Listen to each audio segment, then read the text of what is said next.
The Science of Getting Rich by Wallace D. Wattles. Preface. This book is practical, not philosophical. It's a hands-on guide, not a deep dive into theories. It's meant for people who urgently need money, those who want to get rich first and think about the deeper meaning later.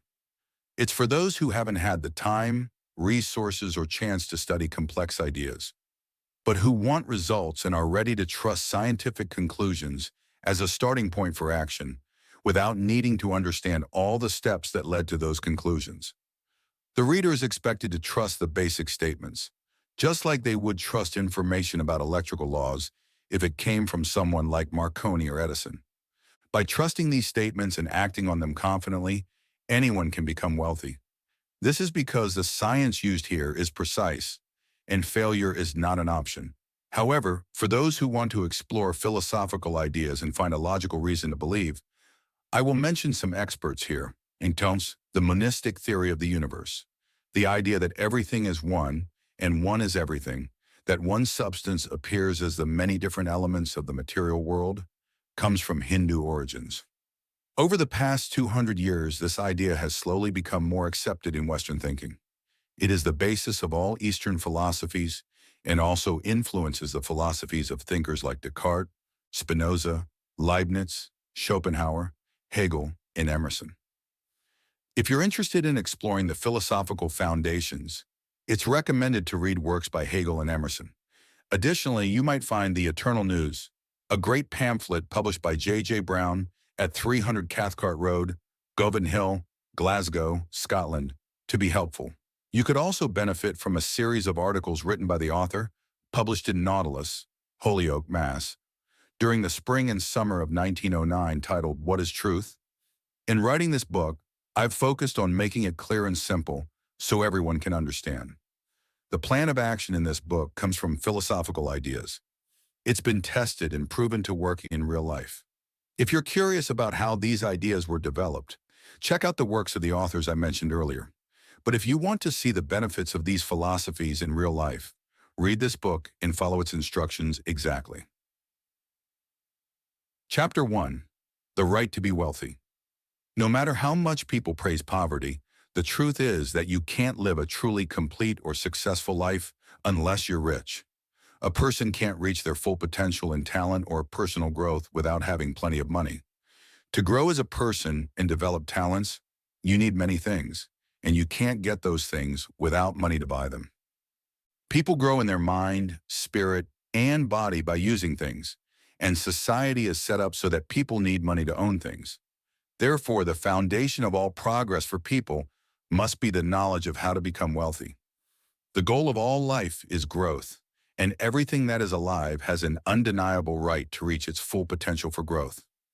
A person's right to life means their right to freely and fully use everything they need for their complete mental, spiritual, and physical growth. In other words, their right to be wealthy. In this book, I won't talk about riches in a symbolic way. Being truly rich doesn't mean being happy or content with just a little. No one should be satisfied with a small amount if they can use and enjoy more. Nature's goal is to help life grow and develop, and everyone should have everything that can add to the strength, elegance, beauty, and richness of life.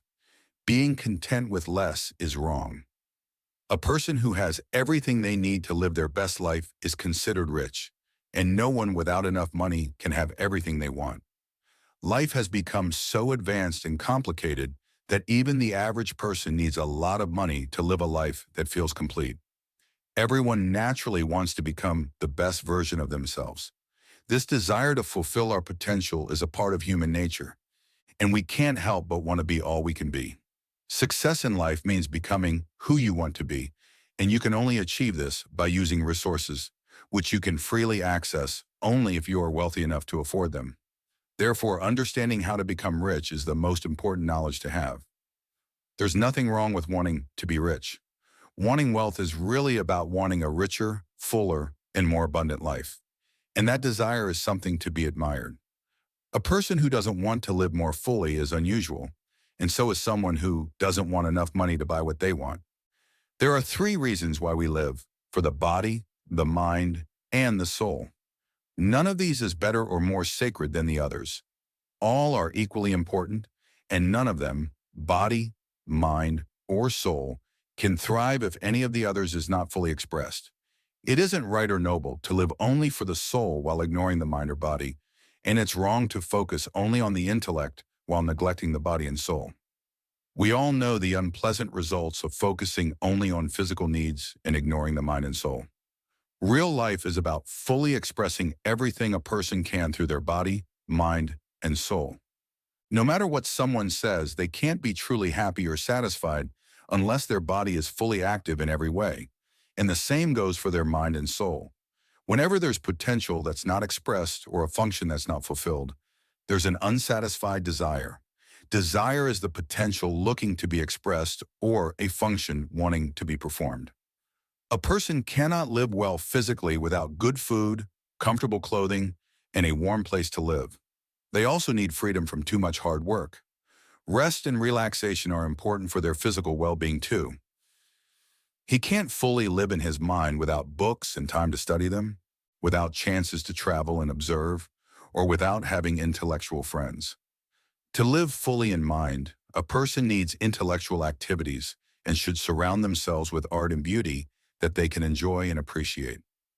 To truly live with a full heart, a person needs love, but poverty prevents love from being expressed. A person's greatest happiness comes from giving to those they love. Love is most naturally and easily shown through giving. Someone who has nothing to give cannot fully fulfill their role as a husband, father, citizen, or even as a person. Using material things is how a person fully lives physically, grows mentally, and develops spiritually. Therefore, it is very important for them to be wealthy. It's completely okay to want to be rich. If you're a typical man or woman, you can't help but feel this way. It's also completely okay to focus on learning how to become wealthy, as it's one of the most important and valuable things you can study. If you ignore this, you're not fulfilling your responsibility to yourself, to God, and to others. By becoming the best version of yourself, you provide the greatest service to God and humanity. Chapter 2. There is a science to becoming rich. There is a science of getting rich, and it is an exact science, just like algebra or arithmetic. There are specific rules that control how to become wealthy. Once anyone learns and follows these rules, they will become rich with absolute certainty. Owning money and property happens because of doing things in a specific way. People who do things in this specific way, whether they mean to or not, become rich. On the other hand, those who don't follow this specific way, no matter how hard they work or how skilled they are, stay poor. It's a natural rule that similar causes always lead to similar effects. So any man or woman who learns to do things in this specific way will definitely become rich. The truth of the above statement